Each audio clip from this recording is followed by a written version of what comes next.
200 unit পর্যন্ত বিদ্যুতের মূল্য বৃদ্ধির কোনো যুক্তি থাকতে পারে না। এখানকার সংস্থাগুলির দুর্নীতির এবং অদক্ষতার শাস্তির দায় জনগণের উপর চাপানো হচ্ছে, সেটা কোনোভাবেই যৌক্তিক হতে পারে না, সেটা কোনোভাবেই গ্রহণযোগ্য হতে পারে না।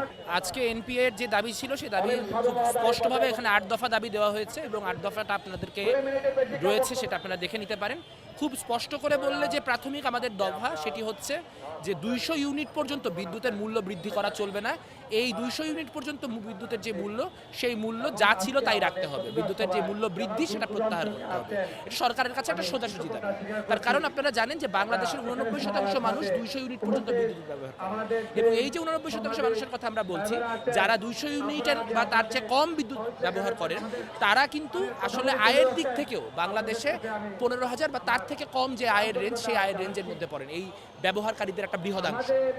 তো এই মানুষদের উপর যেভাবে করে এখানকার সংস্থাগুলির দুর্নীতি এবং অদক্ষতার শাস্তির দায় জনগণের উপর চাপানো হচ্ছে, সেটা কোনোভাবেই যৌক্তিক হতে পারে না, সেটা কোনোভাবেই গ্রহণযোগ্য হতে পারে না। 200 ইউনিট পর্যন্ত বিদ্যুতের মূল্য বৃদ্ধির কোনো যুক্তি থাকতে পারে না। আপনি যদি বিদ্যুৎ থেকে আরো রেভিনিউ করতে চান, তাহলে আপনি ওটিকে প্রোগ্রেসিভলি বাড়ান। মানে 200 ইউনিট পর্যন্ত যেই হারে মানুষ বিদ্যুৎ কিনবে, 200 থেকে 400 ইউনিটের রেঞ্জের মধ্যে তার থেকে একটু বেশি দামে বিদ্যুৎ কিনবে। যদি 400 ইউনিটেরও বেশি খরচ করে, তার থেকে বেশি করবে।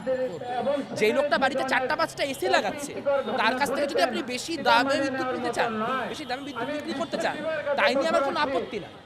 কিন্তু যেই মানুষ 200 ইউনিট বিদ্যুৎ ব্যবহার করে মাসে, এটা সারা পৃথিবীর সাথে কম্পেয়ার করলে বোঝা যায় যে এটা কত কম।